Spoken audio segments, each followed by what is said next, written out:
Hello students, आज फिर हम प्लेटो की आगे की थ्योरी को जानने आए हैं और आज हम बात करेंगे अनुकृति के सिद्धांत के बारे में कि कला के लिए उन्होंने अनुकरण का सिद्धांत दिया था। उस सिद्धांत को हम आज जानेंगे। प्लेटो चित्रकला को मात्र प्रकृति का अनुकरण मानते थे। उन्होंने कहा था कि चित्रकला सिर्फ और सिर्फ प्रकृति की नकल है। प्लेटो ने आदर्शवाद आइडियलिज्म का सिद्धांत दिया, जिसके अनुसार प्रत्येक वस्तु उसके वास्तव विचार या प्रत्यय का प्रतिबिंब है। ईश्वर ने स्वयं प्रत्ययों के संसार की रचना की, जैसे फूल फलों का प्रत्यय है। कलाकार ने कला द्वारा चित्रित कर प्रकृति या प्रत्यय का अनुकरण किया। अपनी पुस्तक आयोन में प्लेटो ने कलाकार की तुलना चुंबक से की है। उनका मानना था कि कला में चुंबकीय आकर्षण होता है। अपनी अन्य पुस्तक रिपब्लिक में कहा कि कलाकार प्रकृति के समक्ष दर्पण रखने के अतिरिक्त और कुछ नहीं करता है। यदि कोई अपने हाथ में दर्पण लेकर घूमे तो सूरज, पेड़, नदी, पहाड़ और स्वयं को भी उत्पन्न कर सकता है, किंतु वह निर्मिति वास्तविक नहीं है, मात्र भ्रम है और कलाकार इससे ज़्यादा और कुछ नहीं कर सकता। परंतु वे इस बात का भी समर्थन करते थे कि कला आनंददायक है।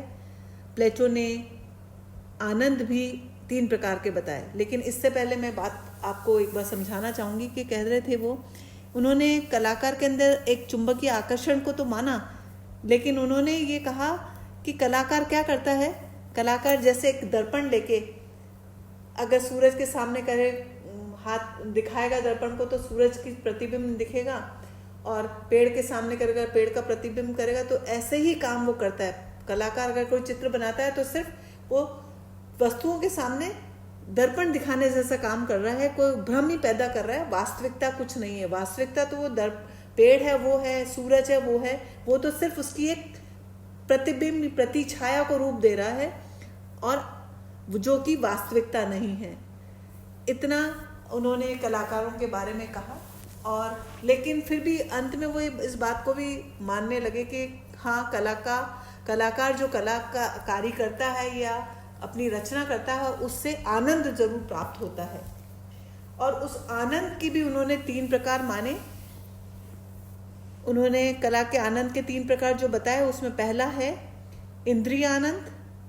यह आनंद निकृष्ट श्रेणी का है, मतलब निम्न स्तर का है, क्योंकि ये आनंद क्षणिक और मिथ्या है। क्योंकि इंद्रियों से जो भी हमें आनंद प्राप्त होता है, रस की अनुभूति होती है, वो क्षण भर की होती है। उस आभास को हम क्षण भर ही रखते हैं। अभी हमने मीठा खाया, थोड़ी देर में हमने खट्टा खाया, तो हम उस मीठे के आभास को भूल जाएंगे।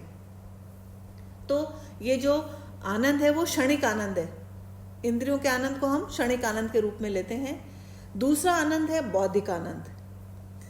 यह पहले प्रकार के आनंद से श्रेष्ठ है, क्योंकि यह विज्ञान एवं गणित की गुत्थियों को सुलझाता है। बौद्धिक आनंद क्या होता है कि जैसे 2 और 2 4, कैलकुलेशन वही रहेगी। कभी भी जब 2 और 2 5 नहीं होगा, 2 और 2 4 ही होगा। तो ये ऐसी गुत्थियों को सुलझाता है जो तार्किक सत्य है। और जब इस सत्य को हम प्राप्त करते हैं तो उससे हमें आनंद प्राप्त होता है। तो वो आनंद उस इंद्रिय आनंद से श्रेष्ठ है। तीसरा आनंद है आत्मिक आनंद, मतलब आत्मा को जो प्राप्त होता है। यह आनंद सर्वोपरि है। यह आनंद की वह कोटि है जो विशुद्ध आत्मा से प्राप्त होता है, जो परम सत्य की अनुभूति करता है। आत्मिक आनंद क्या होता है? जब हमें आत्मा में तृप्ति होती है, किसी चीज़ को लेकर आत्मा शांत हो जाती है, और उस अनुभूति अनुभूति से हमें सत्यता की अनुभूति होती है।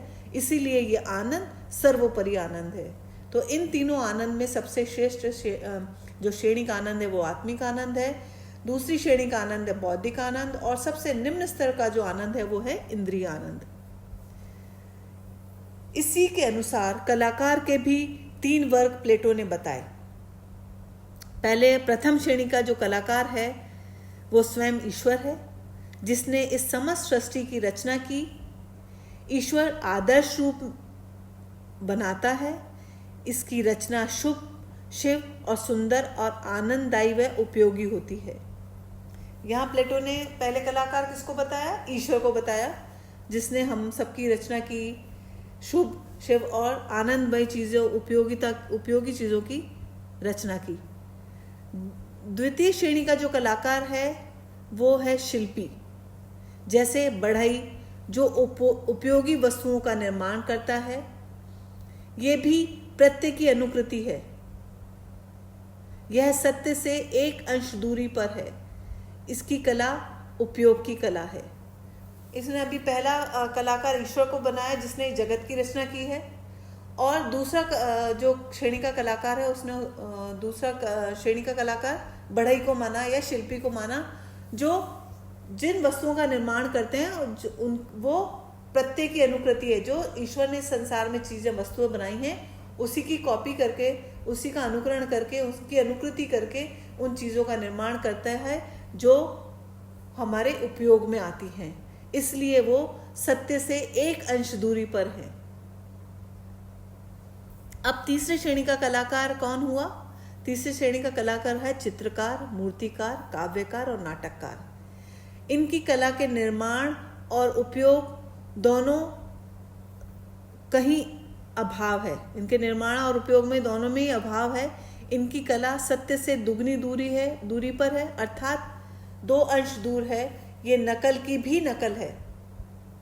सबसे पहले ईश्वर की चीज़ों की नकल किसने करी? बढ़ई नहीं, क्योंकि वो हमारे लिए ज़्यादा उपयोगी है, तो सेकंड श्रेणी पे उसे रखा गया। और तीसरी श्रेणी पे कलाकार, चित्रकार, नाट्यकार को रखा गया, क्योंकि ये चित्रकार भी उस बढ़ई की चीज़ों को या इस संसार में जो चीज़ें उन्होंने उसकी अनुकृति करी है, ईश्वर की प्रदत्त चीज़ों की, उन्हीं को कॉपी हम करके बनाते हैं। घोड़ा बनाया जो ईश्वर के द्वारा बनाया गया था, उस रूप को ही हमने इसमें चित्र में बनाया, या मूर्ति बनाई तो हमने जो शिल्पी ने बनाई उसी की कॉपी करके हमने पेंटिंग में बनाई।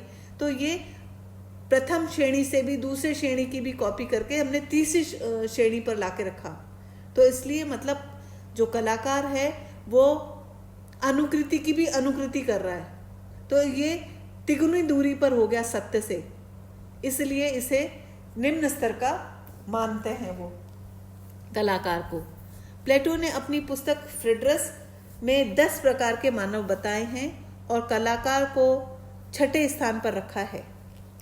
चित्र एक आयामी है और मूर्तिकला बहुआयामी, इसलिए मूर्तिकला चित्रकला से श्रेष्ठ है। प्लेटो का सौंदर्य शास्त्र और उनके आत्मिक व तत्व ज्ञान का अंग है, उसी से निकला है। अतः सौंदर्य शास्त्र को आरंभ से ही उन्होंने एक दृढ़ बुनियाद दे दी और उसे सीधा नैतिकता और तत्व मीमांसा से जोड़ दिया।